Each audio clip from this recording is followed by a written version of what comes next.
Guiding you through online threats, we'll aid you in understanding safety protocols and trends. Meet our gurus, Brian from Exact IT, Reginald from Arc Solvers, and Randy from Tech Rescue. Together, we'll delve into current events and hot cybersecurity topics, helping you comprehend their impact. Stay informed, stay secure. Security Squawk, the business of cybersecurity. Buckle up, let's dive in. What's up, everyone? Welcome to this week's episode of the Security Squawk podcast. I'm your co-host, Brian, here with Randy and Andre. What's up, guys? How are you today? Doing great. Well. I'm from a secret location, so it's always fun when we're doing the podcast from different locations, right? Yeah, buddy. I know where you're at. You're I have the popcorn ceiling out there. Oh, my gosh. Overlooking a beautiful river. Hey, it is popcorn. I just noticed that. So, welcome, guys. We have a lot to get into today. We have we're going to do a segment on this AT&T breach that has impacted, it seems like, everybody in the United States. Everybody. And then we're going to talk about Patelco Credit Union and what they've been up to and how they've been handling their ransomware attack. Along with UnitedHealth Group, and somehow in my show notes, CDK did not make it, but we are going to update everybody on the auto dealer group CDK and what they're dealing with their ransomware attack, and just update everyone also on another high-profile ransomware attack that we are now getting more information on, and that is the UnitedHealth Group / Change Healthcare attack and the bill that they are now facing as a result of that attack. If you run a business, you're going to want to pay attention to these numbers, because I don't think anybody thought a cyber attack would ever cost any organization the kind of dollars that this cyber attack is costing. Right. And we'll get into the dollar amount plus what is contributing to that dollar amount, because I also find the details of that to be very interesting as well. So that's what's on the docket for our show today, everyone. We appreciate everybody's support. Remember, our fee for the show is free. We don't charge you for it, but we do ask that you share in our efforts to promote this show. Help us grow it by doing simple things that are totally within your control. As you watch us on social media, you can share this out. You can simple things like that. When you start to do little things like that, the algorithms go, oh, maybe other people want to see this content too. And they put it in their feed, and they put it in their recommended videos on YouTube, and they put it under their recommended podcast episodes on our podcasting platform. That's how this works. That's why we ask you to help us out, share the show, continue to do that, and help us grow this thing. We won't run ads, but, if we don't see the show growing that way organically, then we might have to take on money. That's the name of the game. And then you got to listen to advertisers hawk products while we talk. So, anything you want to add, guys, before we talk about the damage over at AT&T? No, let's get to it. Let's get into it. So, AT&T, my goodness, massive data breach with this company. Some of the highlights that I'm seeing, guys, every single wireless customer, and I believe AT&T is the largest, right? They're bigger than Verizon, correct? I think they're the nation's largest. If they're not the nation's largest, they're the second. If you could look that up while we're doing the show and figure that out. But every single wireless customer. And I don't think it's just a fact that it impacted every AT&T wireless customer. Also, the information that AT&T is saying that the hackers got their hands on should be major cause for concern for a lot of different things that we talk about on this show. Yep. Two-factor being one of them, and why we've been saying for a long time, you better not be using text message as your two-factor authentication method. Well, here's just another massive reason why you don't want to be using that as a methodology for your two-factor moving forward. So let's talk about it, guys. What do we know? What's going on? There's already lawsuits being filed. This was just, released or made public as a result of a filing to the SEC. I believe this happened back in May, or March. So there was, a massive archive that made its rounds online, where AT&T, where people were like, "This is AT&T's data," and that started off these lawsuits. But AT&T hasn't been transparent through the nature and extent of this data breach.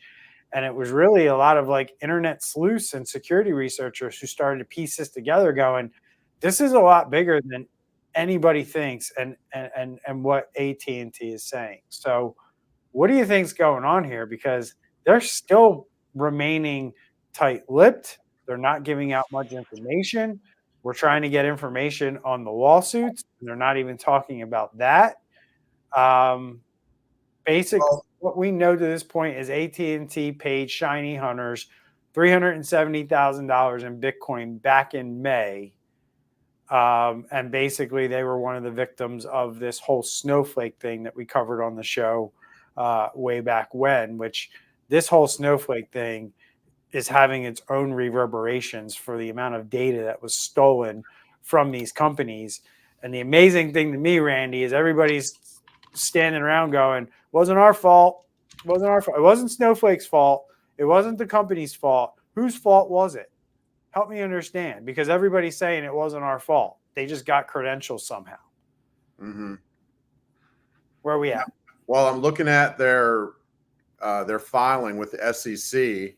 Yep. So unless they're going to break the law, they have to be pretty transparent there with what's required. They are saying that they discovered it in April, and we're talking 6 months of ish from 2 different time periods of people's call logs. And that might not sound like a big deal. You've already kind of alluded to this, though, Brian, in your opening statement on this. That may not sound like a big deal, but if you can take ChatGPT, which you can, take ChatGPT and those call logs, collate that, use ChatGPT to collate that with the billions and billions and billions of other records of customer data that's out there, you can use that to craft some very, very tricky phishing and smishing, which is SMS text phishing. You can make some really crazy attacks doing that. You just have to remember, I'm saying this to the audience, like every little piece of information that the bad guys have makes it more likely for a human to click on a link they shouldn't be clicking on and either give away information or allow hackers to have access to their networks by doing so. Right. And the dynamics of what you just said there, it could mean that you become a victim of your own identity. Like you aid in that because you've now helped them. You've clicked on something, you've given them, or they have enough information where they can call a vendor and trick them. Right. One of the things I'm just going to kind of say, guys, is I remember way back when our country was all up in arms because of, the cell phone surveillance program that, our CIA and NSA purportedly had. What these hackers have is the exact same data that our government had. So if you were upset about that, you need to be more upset about this because, to an extent, I trust our government not to abuse my data. I don't trust these guys that have this information to not abuse my data, right? And we've talked about this a million times. I've said on various speaking events, things that I've done that you would be amazed where this data ends up after it leaves your network. Like even, people pay these ridiculous amounts of money, these criminals thinking their data is not going to get resold or released. That's the least of your worries. What happens when the ransomware group or this group shuts down? They just leave the computer somewhere and then somebody comes along and finds them. I'm like, what's this? Oh, look, it's all this information on AT&T customers that we have now.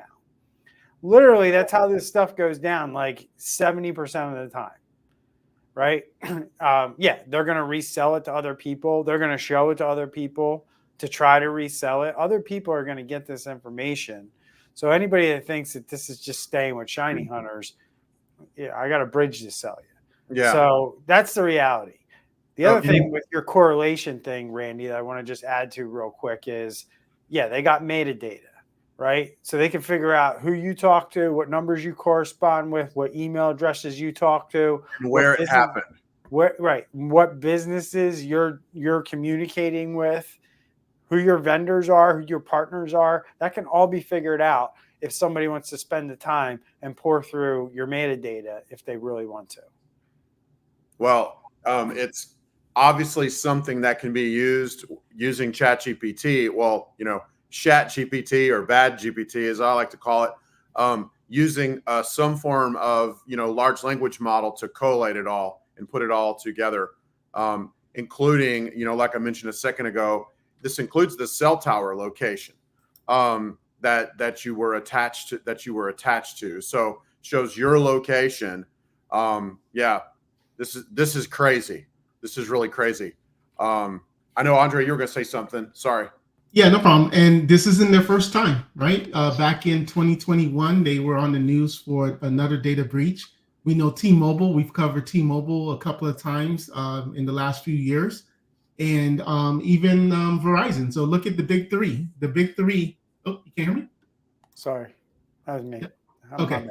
Yeah. So even the big three, as we call it, AT&T having 44% of the market share, they've all had security issues. So I really think Congress needs to lay the law down on these telecom companies. And if you're the consumer thinking that, hey, I'm going to be getting a check soon, I did some research.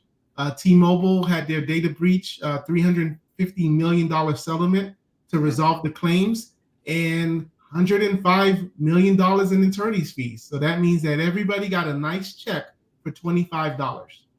Exactly. Yeah, it doesn't come out to a whole lot when it's a class action suit. That's for sure. No. You should also, consumers, like your regular people, no matter what you do, you should have all your credit reports locked down. They require a code, a PIN to lock, unlock, to get new credit, stuff like that. You just need to assume, basically, at this time, your information's on the dark web. Multiple bits. But I mean, I guess people need to also understand too. It's not just credit or identity theft from a credit standpoint anymore. We're aware of cyber criminals who are going after health, insurance, I would say, right? Where there's fraud around insurance and using your information to get health care under your name. That's definitely a thing that's going on to millions of Americans. You don't find that out until, copay bills start showing up and things like that. You also have situations where, there's real estate fraud, where your title somehow gets taken over by cyber criminals.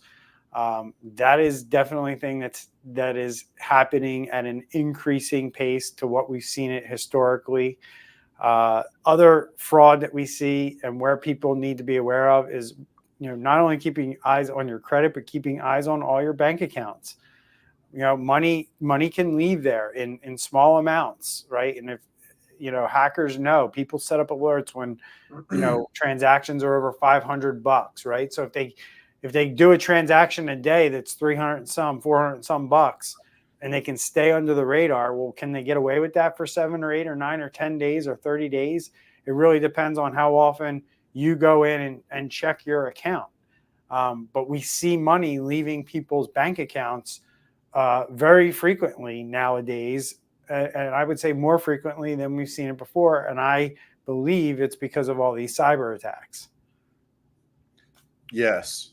I just found another little piece of information down in this article, was that the Department of Justice and the FBI, they've known about this, and they've delayed the release of the awareness of it, of the disclosure, they've delayed it due to national security concerns. And that really does make a lot of sense. But if you could figure out the phone number of one important person, then you could use this to figure out, who knows how high you could go. You know what I mean? So that's why I got a phone call from the feds telling me I got to change my cell phone number. Did you really? Yeah. No. Oh. Well, you got both of us there. But I guarantee you certain people in this country definitely did. Yeah. Wow. I mean, I'm not that important, but I would imagine that there are certain people out there who cell phone numbers needed to be changed before this information got out there. It's interesting too. I'm reading here there was one person arrested by the name of John Binns, and he was arrested in Turkey as being involved in this. And looks like he's American. So interesting. Maybe he sold some information, or gave him a little inside help. Yep. Well, it's interesting because you go back to the snowflake thing, right? And there's a lot of mystery. At least I can't figure it out. Like, Snowflake says they weren't breached. All they're saying is that the companies that were impacted, the hackers were able to get valid credentials to get to their stuff. Yeah, that was the official line for sure. Right. So what does that mean? Does that mean that they managed to socially engineer all these big companies and get a Snowflake credential to get into this database? I mean, that's the only conclusion I can come to. Right. Is that they were able to figure out like a campaign that worked. Yep. Meaning they knew, like, maybe they were able to craft a message that looked like it came from Snowflake so well that they were able to trick all these companies into giving up their credentials. It further says he has also been indicted in the U.S. for infiltrating the T-Mobile 2021 customer data breach. So this guy definitely knows something. Yeah.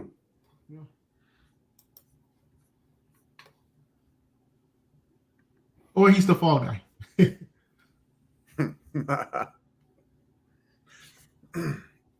Well, there you go.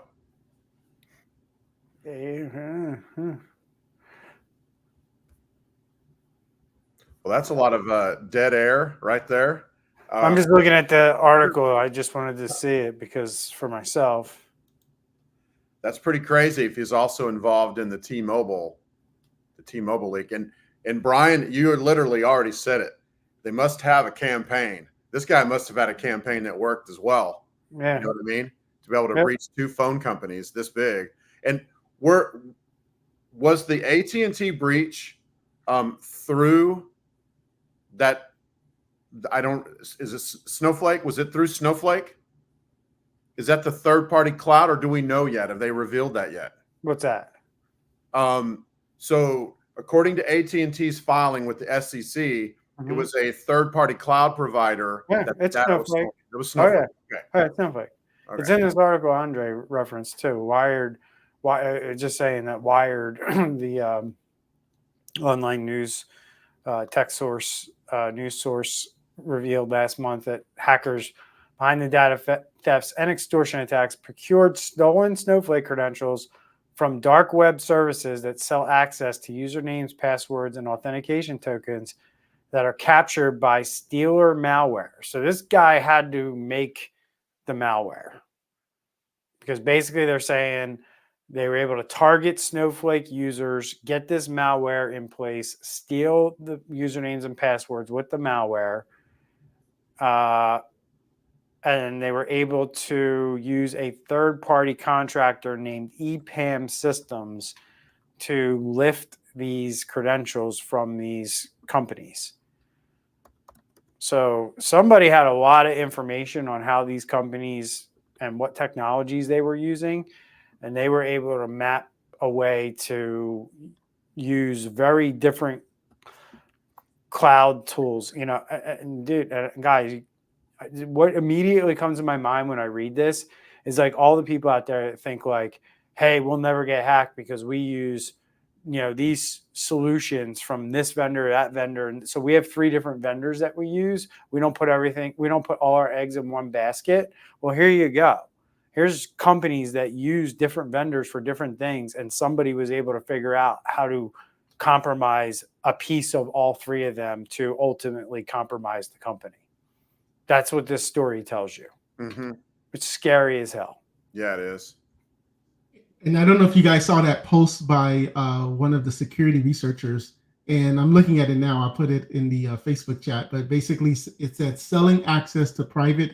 So they're basically screenshotting this. It says selling access to private healthcare facility in the U.S. Amount of PCs 12, revenue 6.5 million, operating systems Windows 7, 10, and Windows 11. The other thing is you also have a platform in Snowflake that did not require mandatory multi-factor authentication. So in itself, it was a system that wasn't built. And again, this falls on the companies that were using the system, right? If you don't have the capability, or you're not forcing it on people, right? Then the companies, the enterprise companies that are using it, should have their own policies that require like their IT and their employees to put their own multi-factor authentication on things, right? So it then becomes the job of these companies, and we can know, like, I guess if it were my company, right, and my employees failed to set up multi-factor authentication because they weren't forced to, that would be a failure of my company, not the failure of the software or the cloud provider who didn't force my employee to do it. We have a policy here at Exact IT. Every account you use, I don't care what it is, has 2-factor on it. If it's a company-owned account or company-related account, it has 2-factor on it. The only reason it wouldn't is if the provider doesn't offer it, right? It's not an option. And there's very few things that I've come across today in 2024 where multi-factor isn't an option you can turn on if it's on the internet, right? So, I look at it as a major failure across the board. And this is why I say companies don't take cybersecurity seriously. Mm-hmm. This is it right here. You can use this example and look around at all the companies involved here, how big they are, multi-billion-dollar companies who are failing at cybersecurity. And you can see that just based on public information that's written in articles. It's always the simplest thing. Yeah. I mean, like, I'm sure AT&T and all the other people that use Snowflakes are banging their head on the table going right now saying, like, man, only if we, turn on that multi-factor, we wouldn't be dealing with this problem right now. So what if they don't have a great campaign? What if somebody's got a back door at Snowflake that's undetectable? You know what I mean? Like, that's just what I'm sitting here thinking about is, I've been off thinking about the past like 5 minutes, what you said about a really good campaign. And what if there's a foothold in that company that they don't know about? That's super disturbing, 100%. So let's move on, because like the more and more I look, guys, this is going to be ugly. This is no doubt, between Snowflake and AT&T and all the other things that have been touched by this individual who was arrested in Turkey and all the things he's managed to do, which is pretty wild. Mm-hmm. With this malware, with this credential stealing malware, people need to be vigilant and need to understand that this is some serious stuff here. Your employees are clicking on things and giving away your usernames and passwords. And that's what this story tells you, right? That your employees are clicking on things. They are giving away credentials by typing them into what they believe are legitimate applications. And they are, right? In this case with Snowflake, they're going to Snowflake. They're typing in their username and password. They just have a keylogger on their system. It's sending all that information back to an attacker.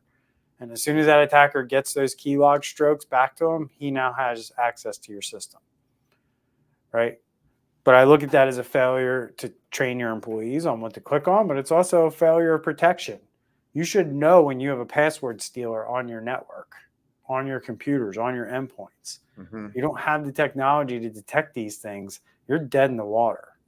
And this is what I mean when I say companies don't do enough to protect the information. They don't have detection software to detect malware that's stealing credentials on their system, which quite frankly, isn't really that hard to detect.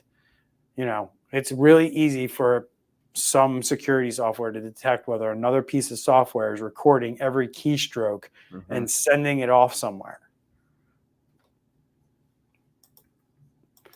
All right. Any last thoughts on what's going to happen here, guys, with AT&T? And it's going to be ugly on our side, but public is not going to, especially with what's happening in the news and everything like that. It would have been not more of a perfect time for this to be like out in the news because nobody's talking about it. Well, Andre, I think it also lends itself to the fact that it's what I've been talking about for almost a year now. I think it was one of my predictions going into 2024. Was that I think this is going to be the time now, the time period. I don't know how long it's going to take, but I think inevitably where we're going to end up is a place where the average individual is going to wake up one day and be like, what the hell happened? How did all my information get in the hands of criminals? And it's going to, like, you talk about like automation and AI. Like as Andre said, or Randy said it earlier, like just correlating the data. They're going to be using AI to kind of figure out all this stuff in the very near future, which means they're going to be able to actually exploit more and more people at a rapid pace. And that's the danger that everybody needs to be aware of. That's coming as a result of all these data breaches that right now don't seem to matter. They don't seem to impact anybody. It's kind of like, so what, right? My data got stolen again. So what? Nothing ever happens. Somebody gets it and they just look at it and they don't do anything with it. How many billions of people are there in this world? It takes a long time to get through all those data points. Eventually, you will get hit. We're eventually going to get to the point where nobody will make it through life without experiencing. And I would say that that's change, right?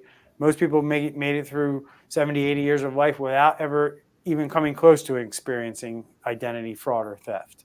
I think most people are going to have to deal with it once, if not multiple times in their lifetime, probably starting with this generation that's being born right now.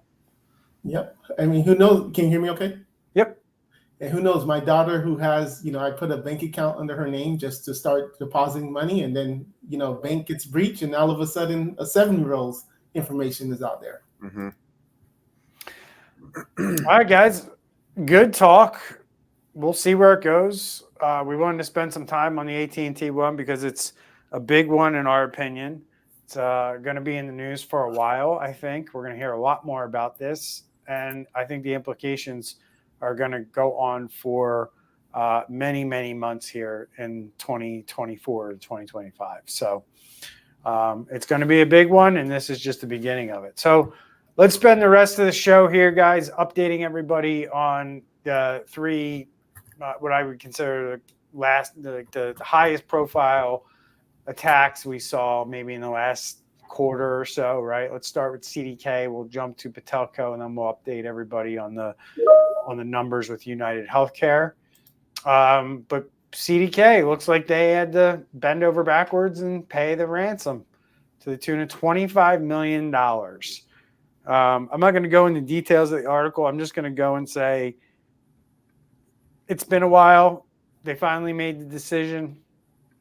I think they tried to get back up and running a couple of times and realized that this company this ransomware group had them in their sights more than one different way. And that's where we ended up today. We ended up with a cyber attack that caused not only a whole entire industry to go down, where auto dealers couldn't move or sell cars or service cars. They also struggled for weeks to get back up and running, and in the end, they ended up paying the ransom. And that's a story we hear over and over again with companies who think they can muddle their way through this, get back up and running on their own. And unfortunately, they can't, and they go through this costly. I'm getting feedback from somebody's mic. And they get costly recovery costs. It takes some time. They can't do business. The lawsuits pile up. And at the end of the day, all the bad things that happen when you try not to pay the ransom and you still end up paying the ransom at the end of the day anyway. So it's kind of like a double black eye, in my opinion. You know what I mean? You muddle your way through, you look really bad in the process, and then you got to tell everybody, well, we paid the ransom as well. Well, and then there's that whole statistic of 80% of the businesses that pay the ransom are going to get hit again. And when I read this article, the first thing that pops in my head is, did they ever figure out how they got in, and have they removed the bad guys from the system? That's why they had to pay the ransom, because they kept probably getting back in. Well, okay, so what is the thing? There's no honor among thieves, and we know that. Okay, so this one particular group, maybe they won't go back in if you pay them the $25 million, but they're highly likely to sell their data to sell the access to someone else. And CDK can't lowball this. They're going to have to put the right kind of resources into this to make sure that they don't get hacked again, or they're going to get hacked again.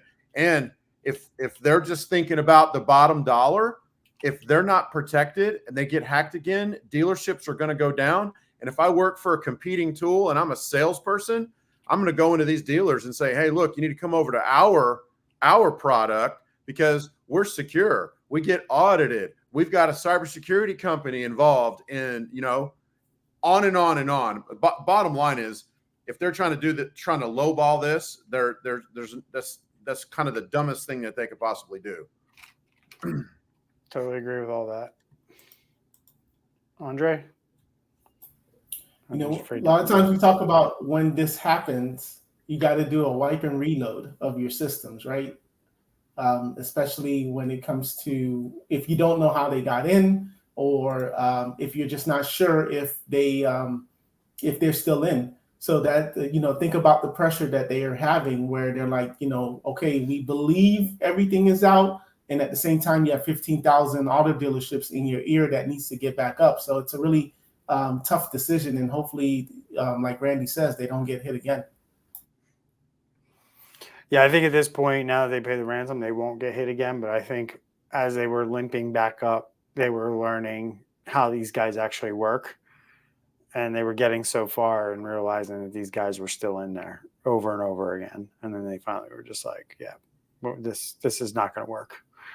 And that's it. So let's move on, guys. Let's talk about anything else we want to talk about with CDK other than what we discussed. We're good, right? So Patelco, interesting one here with this credit union. They were hit with ransomware. Took the California-based credit union. They've been down essentially for 2 weeks now, going over 2 weeks now. They're just starting to restore access to online systems and stuff. I've covered this on my own YouTube channel, and there's a lot of Patelco customers on my YouTube channel comments who are filling us in on kind of what they're experiencing. There are experiences that I would characterize as all over the place, depending on how much business you're doing with them, what products you have, whether you're just have a checking savings account. Some people have mortgages and auto loans and other things. But it's been a very difficult and frustrating process for customers, I think, compounded with the fact that while Patelco really, in my opinion, based on other ransomware attacks that I've seen, tried to make a concerted effort to keep their customers informed. I just don't feel like, because you're talking about people's money, I just feel like going more than a day without an update is not appropriate for this type of organization. And I think that's the number one thing I saw with most of their customers, or members as they call them, is that their members were really pissed off because like they would go a day or more without hearing an update from the company. And, you know, you're talking about not being able to withdraw more than $500 a day from the ATMs. There are a lot of restrictions placed on people's money. So you really need to think about this. You know, this could happen to your bank, right? So do you have yourself diversified enough to where if your bank wasn't able to give you your money, you have another bank to go to? And it's crazy that people need to think like this. And I know a lot of people who are loyal to banks because, you know, I've been with them for 80 years. So what? We're not in 80 years ago time. We're in 2024. Cyber attacks happen. Banks get shut down. If you want access to your money and you live a life where you can't go more than an X amount of days without a certain amount of money, you need to figure out a way to get access to money another way. And I would recommend having another banking relationship set up somewhere else with a different entity that's not related, so you can get to your money or have an emergency fund if you know the main bank you use gets hit. And they already have two class action lawsuits against Oh them. yeah. Oh, they're going to be rolling in like crazy, unfortunately, for that bank. Yeah, and people have already made decisions. Once they move their accounts and things like that, that's it. They're just waiting for the line at the credit union to be a little shorter so they can just pull out the rest of the money. I mean, you're going to be talking about massive withdrawals at the same time. This bank is going to have to get rescued, you know, by another bank once that happens.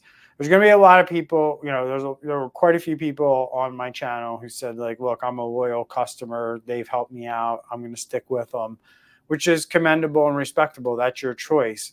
But it sounds like you've been helped out by that bank at some point and you appreciate what they've done for you.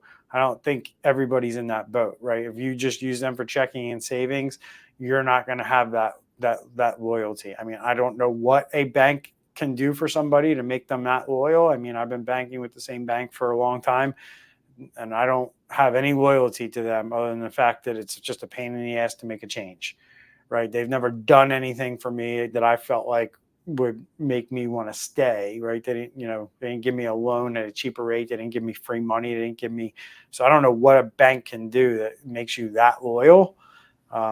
Maybe you guys have some perspective on that you can share with me, but I don't get it. Why you would be that loyal. My guess would be that would be somebody from the inside of Patelco going on my channel saying those things to maybe get other people to think the same way. They're going to have to go back old school when they used to give you free toasters and a little barbecue set. I know, right? I know, right? At least a lollipop. So, Randy, anything, bank ever do anything for you? Okay, so you do have some, you've got community banks, you got regional banks, you got national banks, you have credit unions, the community banks, the regional banks, the credit unions, they do a pretty good job sometimes of developing a loyal following. You know what I mean? Because I mean, I use a credit union for all my auto loans because I get the best deal there, but I'm not loyal to that credit union because of that. I mean, they've made a lot of money off of me with the cars I financed through that. It's not like they gave me free loans or gave me a couple extra points lower than what I could normally get somewhere else. Yeah, I would agree. I think it comes down maybe to customer service, and certain organizations know how. You know, I could see like maybe, I mean, I'm never in this situation, but maybe you wrote a couple bad checks and they gave you the fees back. Right. Things like that. I could maybe, and then I could see loyalty. That's where I go to on that. So interesting to see where this goes. There's going to be a lot of late fees, a lot of problems with people not being able to pay their mortgage and stuff as a result of this, which Patelco says they're going to cover. You just have to bring proof and evidence that it occurred between I think June 29th and July 15th. If you've incurred any fees as a result of them being down, they're going to cover it. So we'll keep everyone updated and see how that goes for everybody. But that's where it's at with Patelco. And then we're going to round out the show, guys, with this United Healthcare Group cyber attack. And the cost to Eclipse is at $2.3 billion just in 2024. And they're fully expecting to have to continue to pay out money as a result of this cyber attack well into 2025. Company's second quarter earnings report is $1 billion higher than the projection reported earlier this year, as the company grapples with what some are calling the worst cyber attack to ever hit the U.S. healthcare industry. I'm going to say it's the worst attack that we've had in the country at this number. So what other interesting things did you guys find in this attack that we know about so far, other than that big number? Because there's a lot of little nuances that are attached to that big number that I think are interesting. What are some of the things you guys are saying? Well, it's not just affecting them. It's also affecting offices, medical offices that deal with them and getting paid, getting things filed. It's a really bad thing. And there's a lot of doctors' offices, dental offices are, mom and pop businesses, especially if they're young, they're just getting started. They have a lot of debt from medical school and all that.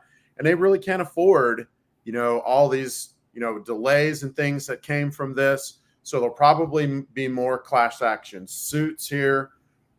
Crazy thing is their revenues projected to be close to $100 billion this year, but that's still, 2, 3, 4, whatever that comes out to, it's around 3-ish% because it's a little under $100 billion, but 3-ish% of your gross profit basically just gone. That's a lot. That is a lot. It is a lot, but I remember one time my math teacher taught me to remove the zeros. So imagine you had $98 and you lost $4. You'll be left with $4. Yes, that's true. And I don't know what their profit margins are, but for a healthy business, it ought to be around 80%. What ain't that for that? No, it's like 30% for that. Yeah. You got to come up that. I'll talk to you about that offline. So off that number, I'll explain it to you. So, so just a couple of things that I noticed, guys, is that I was floored when I read that this impacted 80% of physicians in the U.S. 80%. Yep. That freaked me out from oh my God, our healthcare system is very fragile. Most of the doctors in that 80% had to use their own personal funds to get through this, which means thankfully they had reserves built up, and they were able to pay like their nurses and their office staff while they were waiting for these insurance payments to continue or to start coming back in again. The other interesting thing to me, guys, is and what I take away from this is the conversations I have with business owners. And I have a lot of these conversations. It's not like I'm having 1 out of 5 conversations is like this. I'm going to say that 2/3 of the conversations I have with businesses are very much like what I'm about to say. This is why I come on my channel and I come on this show and I say things like businesses are completely unprepared for this stuff. Right? They're not ready. They're not doing enough. And people go, oh, how do you know they're not doing enough? Well, I know because most businesses aren't. Here's why. You have a company here, a massive company, where I guess most people would think they have so much money, they should basically have the best of the best, do whatever. This is what the average person thinks, right? The average person thinks they have billions of dollars. They're doing everything right, right? It's kind of like, and I talk to people. So I'm not saying this is my opinion. This is what I hear from people. I don't share that opinion. I don't care how much money you make. I'm not going to give you a free pass and say, yeah, you must be doing everything right. I'm going to audit you and evaluate you and assess you, and then I'll decide whether you're doing everything right. And in 90% of the companies I evaluate, they're not doing close to the basics. And then the other 10% are maybe doing a little bit. I've never assessed a company where we come in and go, man, you guys are really doing a great job here. That's never, ever happened. Have you guys ever walked into a business and assessed them and said, you guys are doing a great job? Have you? I have. So there's 3 companies right here telling you that we do this all day, every day. And we've never gone into a company and giving them a double thumbs up. You got things like CMMC coming to all defense contractors, and we're having conversations with defense contractors who are still doing nothing today. And they have this requirement coming in less than 6 months for a lot of people. It's coming in 2025, right? So I basically, we're telling companies, you need to start now, basically, or you're going to be in a lot of trouble. And they're kind of like, yeah, we're not starting yet because we don't think this is going to become a thing, right?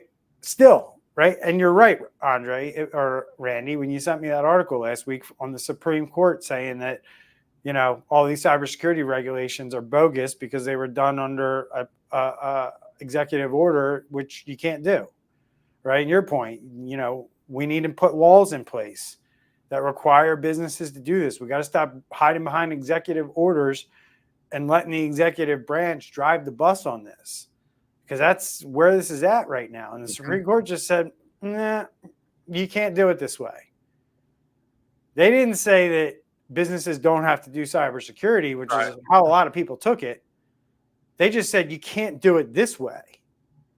You can make laws and require businesses to do it that way, but you can't just drop executive orders. And because you're a scaredy cat, elected official who's afraid to actually, stick their neck out and put a cybersecurity law in the books, this is how we choose to kick the can down the road with everything else that we do in this country.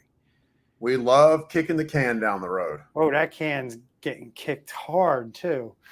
So bottom line is this, right? My whole point with this, if a multi-billion dollar company like UnitedHealth has no friggin' clue that a cyber attack will cost them this much money, then neither do you. So when I talk to business owners and they sit there and say, we're not going to do cybersecurity, we're not going to pay you. If we get hit, we'll just pay the ransom. We'll just pay our way through this. That's why we have insurance. I hope you can look at this article, read it, and understand that that is not reality.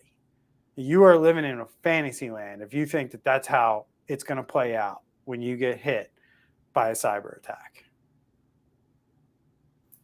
Just the sleep alone. I love the sleep. Just the sleep alone and the stress of it is, forget it. Even if you had the money to pay, even if you had the insurance coverage, but just the stress of living that, I just feel so sorry for these guys and, and employees. And we see in the, chat comments and things like that. It's just not worth it. And the bottom line is we still haven't seen the fallout of this, right? The CEO's going to lose his job.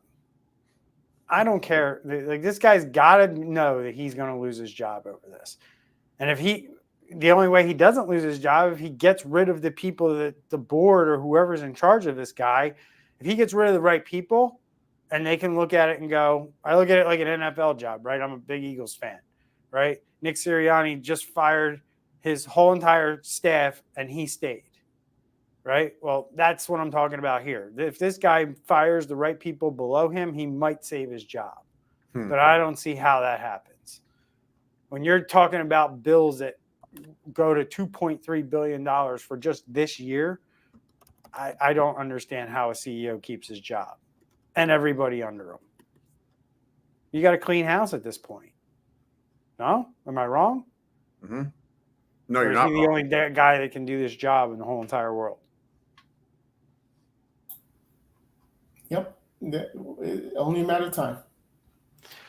All right, guys. Good show. Thank you for your input. I know we didn't get to a couple topics, but that's all right. We can put those on the back burner for next week. Interesting stuff. And I think we're going to have some cyber attacks to talk about next week too. Just saying. Don't have any inside information yet, but when I say these things, Randy, I'm right. What industry? What, Andre? You should have been here to call it when we were in the green rooms, and I was trying to figure out what was going on at CDK a week before it was announced. Wow. And Randy was sitting there going, "How did you know about that?" And I'm like, What industry are you seeing? I wanted to say something on the show, but I was like, I don't want to announce this on the show right now because it's bad. So industry, give us a and hint. I had no hard evidence, so I didn't want to there are lawyers out there that could come after me if I say something. Yeah, Okay. Yeah. So once I can find evidence that I can use, then I have no issue going live with it. But I am judicious about what I come to the internet with and speak publicly about, because I do have a lot of inside information on things. Just like, the thing you shared on the show, right? One of our security colleagues putting it out there in the community that there's an SMB in the healthcare world, 12-person company that does about $6.5 million a year in revenue. It's great revenue for 12 people. They literally have somebody in their network right now and they have no idea, and somebody's selling that access. Yep. Wow. So if somebody buys that access, one of two things is going to happen. You're either going to end up with ransomware one day, or a bunch of data is going to get stolen and you're going to get extorted that way. Did you see on the on the tweet or whatever that came from the bad guys? They have Windows 7 machines. Mm-hmm. 7, 10, and 11. Most of your Windows, newsflash everybody, most of your Windows 10 versions are also unsupported and out of date at this point. Right. So very few versions of Windows 10 are still supported by Microsoft. None of Windows 7, basically, unless you're paying for it. Extended support. Right. And you need to be on Windows 11 at this point in most cases. So, all right, y'all. Great show. Yeah, man. Good advice. Good information. We'll keep it coming. Remember, share the show, and we'll see everyone next week. Take care. All right.